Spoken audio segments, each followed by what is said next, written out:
তৃণমূল কংগ্রেসের নাম প্রতীক তহবিলও মমতা বন্দ্যোপাধ্যায়ের হাত থেকে এবার ঋতব্রত তৃণমূলের দখলে চলে যেতে পারে, এই জল্পনা এখন চরমে পৌঁছেছে।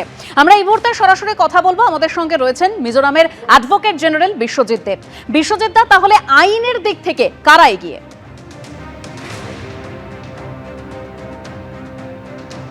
দেখুন, এই ব্যাপারটা নিয়ে কথা বলতে গেলে প্রথমেই আমাকে চলে যেতে হবে 1968 সালের একটি আইন। এটা হচ্ছে election symbol allotment and reservation order 1968 এবং তার 15 নম্বর অনুচ্ছেদ। সেই 15 নম্বর অনুচ্ছেদ অনুযায়ী ইলেকশন কমিশনকে সম্পূর্ণ রকম অধিকার দেওয়া আছে যে এই ব্যাপারে ইলেকশন কমিশন সর্বশেষ সিদ্ধান্ত নিতে পারে based on the numbers and based on the structure of the entire party. এইবারে আমাকে চলে যেতে হবে কিছুটা পেছনে। সেটা হচ্ছে প্রথমেই হচ্ছে কি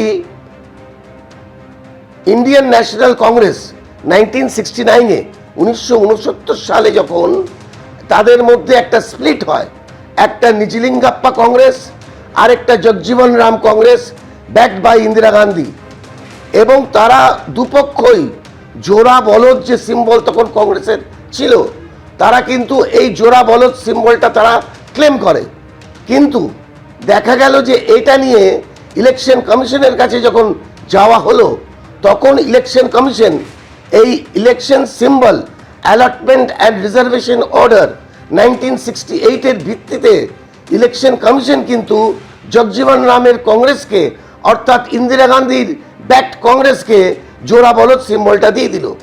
এবং সেটা নিয়ে একটা মামলা হলো, একটা ল্যান্ডমার্ক জাজমেন্ট হলো তাতে সুপ্রিম কোর্টের। সেটা হচ্ছে Sadiq Ali versus election commission of India.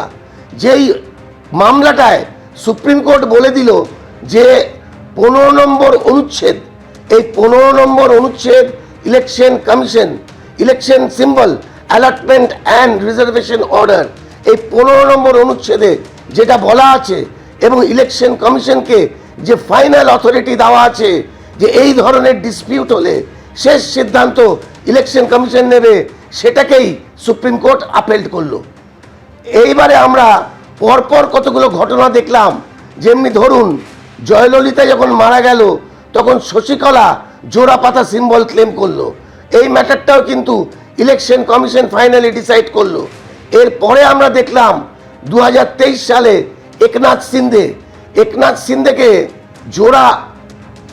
সিন্ধেকে তীর ধনুক চিহ্ন দিয়ে দিল ইলেকশন কমিশন। সিমিলারলি 2024 সালে আমরা দেখলাম শারদ পাওয়ারের সাথে অজিত পাওয়ারের যে গ্রুপ, সেই গ্রুপের যে ডিফারেন্সটা হলো, তখন দেখা গেল যে অজিত পাওয়ার 87 জন এমএলএর মধ্যে 51 জন এমএলএর স্বাক্ষরিত অ্যাফিডেভিট ইলেকশন কমিশনকে জমা দিল, এবং সেটার ভিত্তিতে ইলেকশন কমিশন তখন কিন্তু অজিত পাওয়ারের গ্রুপকে তাদের যে সিম্বলটা ছিল ঘড়ি চিহ্ন, সেই ঘড়ি চিহ্নটা দিয়ে দিল। এবং ম্যাটারটা যখন সুপ্রিম কোর্টে গেল, এটা শারদ পাওয়ার চ্যালেঞ্জ করলেন সুপ্রিম কোর্টে, সুপ্রিম কোর্ট কিন্তু অজিত পাওয়ারকেই সিম্বলটা দিয়ে রাখলেন এবং বললেন যে it will be subject to the outcome of the entire matter. এইবারে আসুন পরবর্তীতে কি হয়, অবশ্যই আমাদের সেদিকে নজর থাকবে। আপাতত ধন্যবাদ বিশ্বজিৎ দা। আর এবার যে খবরের দিকে নজর রাখবো, তৃণমূলের ফ্রিজ করা অ্যাকাউন্টে কত টাকা রয়েছে এবং তদন্তে কি পাওয়া গেছে মঙ্গলবারের মধ্যে তা জানাতে হবে। রাজ্য সরকারকে নির্দেশ দিল কলকাতা হাইকোর্ট। কিন্তু অ্যাকাউন্ট খুলে দেওয়া হলে যদি সমস্ত টাকা বের করে নেওয়া হয় তাহলে কি হবে? যদি দেখা যায় যে বেআইনি টাকা এই অ্যাকাউন্টে জমা রয়েছে, তখন তদন্তকারীরা কি করবেন? প্রশ্ন আদালতের। তৃণমূলের 3টে অ্যাকাউন্টে কত টাকা রয়েছে, পাশাপাশি তদন্তে কি পাওয়া গেছে, কি কি তথ্য প্রমাণ আছে, মঙ্গলবারের মধ্যে রিপোর্ট দিয়ে জানাবে রাজ্য সরকার। তৃণমূলের ব্যাংক অ্যাকাউন্ট মামলার নির্দেশ দিলেন কলকাতা হাইকোর্টের বিচারপতি সৌগত ভট্টাচার্য। পাশাপাশি আদালতের প্রশ্ন, অ্যাকাউন্ট খুলে দেওয়া হলে যদি সমস্ত টাকা বের করে নেওয়া হয় তাহলে কি হবে? তদন্তে যদি দেখা যায় যে বেআইনি টাকা এই অ্যাকাউন্টে জমা রয়েছে, তখন তদন্তকারীরা কি করবেন? দল ভেঙে খান খান হওয়ার পর ঘাসফুল শিবিরের অস্বস্তি বেড়েছে অ্যাকাউন্ট নিয়ে। তালা পড়েছে তৃণমূলের তহবিলে, যা নিয়ে সম্মুখ সমরে নেমেছে কালীঘাট তৃণমূল ও ঋতব্রত তৃণমূল। এই প্রেক্ষিতে মামলার শুনানি হয় কলকাতা হাইকোর্টে। শুনানি শুরুতে বিচারপতি সৌগত ভট্টাচার্য বলেন, অভিযোগ যদি শুধুমাত্র 3টি ব্যাংক অ্যাকাউন্টকে ঘিরেই হয়ে থাকে, তাহলে অ্যাকাউন্ট ফ্রিজ না করে কি তদন্ত করা যায়? আদালতের কি উচিত হবে এই তদন্তকে পঙ্গু করে দেওয়া? রাজ্য সরকারের পক্ষে সলিসিটর জেনারেল বলেন, দয়া করে সিদ্ধান্ত কিছুদিন পরে নিন, আমরা হলফনামা জমা করতে চাই। তৃণমূল কংগ্রেসের আইনজীবী বলেন, শুধু এই 3টি অ্যাকাউন্ট নয়, আরো 5টি অ্যাকাউন্ট ফ্রিজ করা হয়েছে। পুলিশকে এভাবে একটা রাজনৈতিক দলের অ্যাকাউন্ট ফ্রিজ করে তাকে পঙ্গু করে দিতে পারে? 4-5% ব্যবধানে একটা দল হেরেছে, তৃণমূলের একটা অংশ গিয়ে অভিযোগ করেছে বলে পুলিশ এই কাজ করতে পারে? তৃণমূল কংগ্রেস যার হাতে থাকবে পার্টি ফান্ড তার হাতে থাকবে, একে বলার কি আছে? পার্টির ফান্ড তো তৃণমূল কংগ্রেসে, আমরা তো তৃণমূল কংগ্রেস, তো ফান্ড কোথায় যাবে? ফান্ড তো তৃণমূল কংগ্রেসের ফান্ড, তৃণমূল কংগ্রেসের কাছে থাকবে। তৃণমূলের অ্যাকাউন্টে টাকা যদি খারাপ হয়, যারা সই করেছে তারা ভোটের সময় তো 25 লাখ টাকা নিয়েছে তার অ্যাকাউন্টে, সেই টাকাটা তারা ফেরত দিক। শুনানিতে বিচারপতি সৌগত ভট্টাচার্য বলেন, অভিযোগ তো শুধুমাত্র এই 3টি অ্যাকাউন্টকে ঘিরেই, অন্য কিছু নিয়ে অভিযোগ নেই, ফলে অন্য কিছু বাজেয়াপ্ত করার প্রশ্ন নেই। বিচারপতি আরো বলেন, যে অভিযোগের ভিত্তিতে অ্যাকাউন্ট ফ্রিজ করা হয়েছে সেটা একটা সার্বিক অভিযোগ, কোনো নির্দিষ্ট ঘটনার কথা উল্লেখ করা হয়নি। 18ই জুন অভিযোগের পরের দিনই অ্যাকাউন্ট ফ্রিজ করা হয়েছে। আমি জানতে চাই, এই অল্প সময়ে পুলিশ কি কি তথ্য পেয়েছে যার ভিত্তিতে অ্যাকাউন্ট ফ্রিজ করা হলো? তখন সলিসিটর জেনারেল বলেন, তৃণমূলের 2টি অংশ যদি স্পেশাল অফিসারের কাছে গিয়ে বলেন যে তারাই আসল তৃণমূল এবং তারা অ্যাকাউন্ট ব্যবহার করতে চান, তাহলে কি হবে?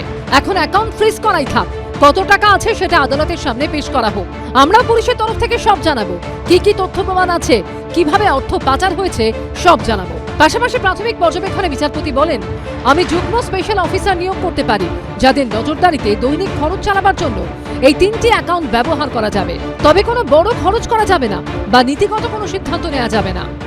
এটা সম্বন্ধে আমি কোনো কমেন্ট করব না, সাবজুডিস আছে, আমি কোনো কিছু কমেন্ট করব না। আর এগুলো নিয়ে আমি ডিল করছি না, এটা নিয়ে ডিল করছে অভিষেক ব্যানার্জি, ডিল করছে, ওকে জিজ্ঞেস করুন। গত 16ই জুন অরূপ বিশ্বাসের তরফে একটি চিঠি রিসিভ করে HDFC ব্যাংকের সেন্ট্রাল প্লাজা শাখা, যেখানে প্রাক্তন মন্ত্রী ও বিধায়ক নিজেকে তৃণমূলের কোষাধ্যক্ষ পরিচয় দিয়ে সর্বভারতীয় তৃণমূল কংগ্রেসের অ্যাকাউন্ট ফ্রিজ করার আবেদন জানান। ঋতব্রত তৃণমূলের তরফেও বিধাননগর পুলিশের সাইবার থানায় HDFC ব্যাংকে থাকা 3টি অ্যাকাউন্ট নম্বর দিয়ে আশঙ্কা প্রকাশ করে বলা হয়, বেআইনিভাবে পাওয়া অর্থ জমা রয়েছে ওই অ্যাকাউন্টগুলিতে। ওই অভিযোগের পরই HDFC ব্যাংকের তৃণমূলের নামে থাকা 3টি অ্যাকাউন্টের ডেবিট ফ্রিজ করে পুলিশ। এই পরিস্থিতিতে দলীয় অ্যাকাউন্টের লেনদেন ফের চালু করতে কলকাতা হাইকোর্টের দৃষ্টি আকর্ষণ করে মমতা বন্দ্যোপাধ্যায়ের শিবির, কিন্তু সেখানে তাদের অস্বস্তি আরও বাড়ল। সৌভিক মজুমদার, বিজেন্দ্র সিংহ ও আশাবুল হোসেনের রিপোর্ট, ABP আনন্দ। ডিজে মামলায় অভিষেক বন্দ্যোপাধ্যায়ের কণ্ঠস্বরের নমুনা সংগ্রহের আগে রিজু দত্তকে জিজ্ঞাসাবাদ করল সিআইডি। তৃণমূল কংগ্রেসের সাসপেন্ডেড মুখপাত্রকে এদিন ভবানী ভবনের টানা 2 ঘন্টা জিজ্ঞাসাবাদ করেন তদন্তকারীরা। সাক্ষী হিসেবে ডাকা হয়েছিল, তদন্তে সহযোগিতা করেছি জানিয়েছেন রিজু দত্ত। উস্কানিমূলক ভাষণ, হুমকি, শান্তি বিঘ্নিত করার মতো অভিযোগে ডায়মন্ড হারবারের তৃণমূল সাংসদ অভিষেক বন্দ্যোপাধ্যায়ের বিরুদ্ধে দায়ের হয়েছে এফআইআর, যার মধ্যে রয়েছে জামিন অযোগ্য ধারাও। সেই মামলায় 8ই জুলাই অভিষেক বন্দ্যোপাধ্যায়ের কণ্ঠস্বরের নমুনা সংগ্রহ করতে চায় সিআইডি। এই প্রেক্ষিতে বৃহস্পতিবার তৃণমূল কংগ্রেসের সাসপেন্ডেড মুখপাত্র রিজু দত্তকে জিজ্ঞাসাবাদ করলেন তদন্তকারীরা। এদিন সকাল 11:30 নাগাদ ভবানী ভবনে যান রিজু দত্ত, বেরোন দুপুর 1:30 নাগাদ। 2 ঘন্টা তাকে জিজ্ঞাসাবাদ করা হয়। সূত্রের খবর, করা হয় ভিডিও রেকর্ডিং। প্রথমে ধন্যবাদ জানাই তৃণমূল কংগ্রেসকে সিআইডি ভবনের ভেতরটা দেখানোর জন্য।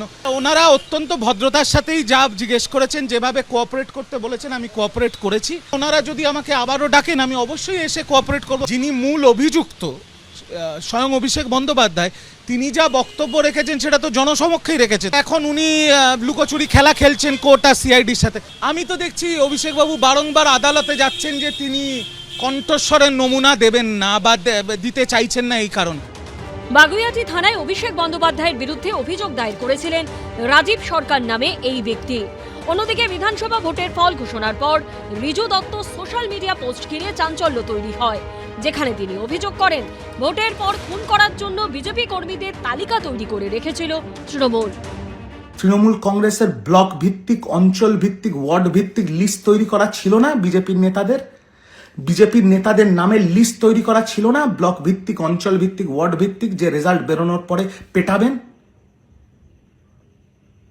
বিজেপি শাসনে আসার পরে 5-7 জন 8 জন খুন হয়েছে, একটাও কাম্য নয়। কিন্তু তৃণমূল যদি ক্ষমতায় আসতো, এতক্ষণে তো 300 বিজেপির কর্মী উপরে চলে গেছে, 300 বিজেপির কর্মী তো খুন হয়ে যেত। তার সাথে কত মহিলার সাথে যে কি হতো সেটা আর বলতে চাইছি না। আর কত হাজার হাজার বিজেপির কর্মী আর তাদের পরিবারকে বাংলা ছেড়ে পালাতে হতো, সেটাও আর বলার অপেক্ষা রাখে। সূত্রের খবর, সেই বিষয়ে জিজ্ঞাসাবাদ করার জন্য তাকে এদিন তলব করে সিআইডি। পার্থপ্রতিম ঘোষের রিপোর্ট, এবিপি আনন্দ, কলকাতা। দলের রাশ হাতছাড়া হয়েছে, এবার কি নাম প্রতীক তহবিলও দখল করে নেবে ঋতব্রত তৃণমূল?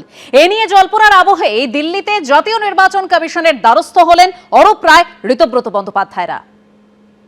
কালীঘাট কেন, ক্যালিফোর্নিয়া বলতে পারে তারা আসল তৃণমূল। অমিত শাহর কথাতেই এই মিটিংটা বেআইনিভাবে করা হয়েছে। ভোটে ভরাডুবির পর দলের রাশ কার্যত মমতা বন্দ্যোপাধ্যায়ের হাতছাড়া হয়েছে। বিধানসভায় পাল্লা ভারী ঋতব্রত তৃণমূলের। ইতিমধ্যে নতুন জাতীয় কর্মসমিতি তৈরি করেছে তারা। এবার কি তৃণমূলের নাম, প্রতীক, তহবিলও মমতা বন্দ্যোপাধ্যায়ের হাত থেকে ঋতব্রত তৃণমূলের দখলে চলে যেতে পারে? এই প্রশ্ন ঘিরে যখন রাজনীতির তোলপাড়, তখন দিল্লিতে গিয়ে জ্ঞানেশ কুমারের নেতৃত্বাধীন জাতীয় নির্বাচন কমিশনের ফুল বেঞ্চের সঙ্গে দেখা করলেন ঋতব্রত বন্দ্যোপাধ্যায়রা। আমরা ইলেকশন কমিশনকে বলেছি যে আমাদের মিটিং হয়েছে, আমরা এই অমুক জায়গায় মিটিং হয়ে আমরা ডিসকাস করেছি, আমরা কমিটি করেছি, অল ইন্ডিয়া তৃণমূল কংগ্রেস তৈরি হয়েছে। As per norms of the party আমরা সব করেছি, আর লিখিত দেওয়া হয়েছে সব। তর্কের খাতিরে ধরে নিলাম জোড়া ফুল ওরা পেল, ওইটা নিয়ে মানুষের কাছে গেলে মানুষ ভোট দিয়ে দেবে তো, মমতা ব্যানার্জির মুখ ছাড়া। গত 22 জুন নতুন জাতীয় কর্মসমিতি তৈরি করে ঋতব্রত শিবির।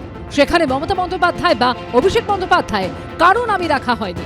দলের চেয়ারম্যান করা হয় অরূপ রায়কে, সহসভাপতির দায়িত্ব পান একদা মমতা বন্দ্যোপাধ্যায়ের ছায়াসঙ্গী ফিরহাদ হাকিম অরূপ বিশ্বাস। পরের দিনই মুখ্য নির্বাচনী আধিকারিকের কাছে গিয়ে এই তালিকা জমা দেন ঋতব্রত বন্দ্যোপাধ্যায়রা।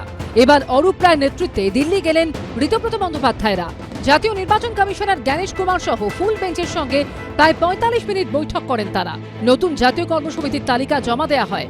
সূত্রের খবর, নির্বাচন কমিশনকে ঋতব্রত বন্দ্যোপাধ্যায়রা জানান সংখ্যাগরিষ্ঠের সমর্থন তাদের সঙ্গে রয়েছে, যে কোনো সময় তারা সেই প্রমাণ দিতে পারেন। ওনারা শুনেছেন, ওনারা জানাবেন। সে কালীঘাট কেন, ক্যালিফোর্নিয়া বলতে পারে তারা আসল তৃণমূল।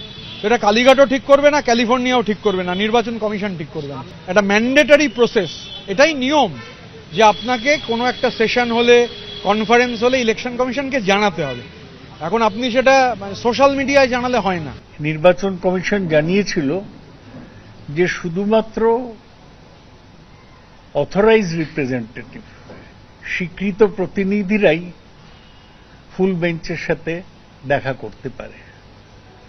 আমরা তো মমতা ব্যানার্জি যে তৃণমূলের চেয়ারম্যান, তারা তো কোনো মিটিং চাইনি।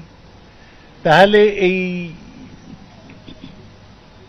ভেঙে যাওয়া বিক্ষুব্ধ এমএলএরা কি করে সাক্ষাতের সময় পেল? আমরাই তো ঠিক করব যে কে আমাদের দলের প্রতিনিধি। এতে জ্ঞানেশ কুমারের কোনো ভূমিকা নেই।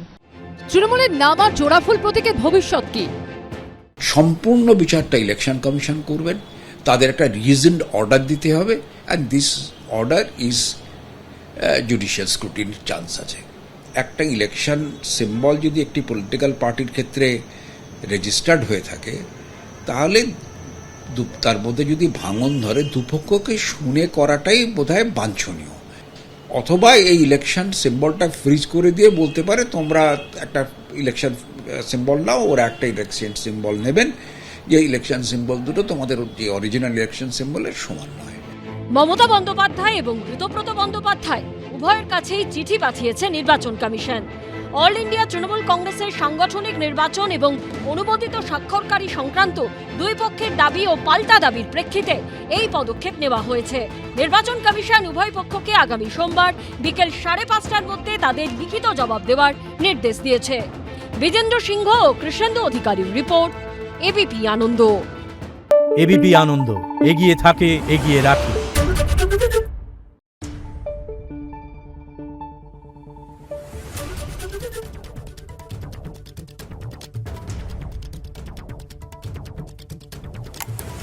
রিপোর্ট।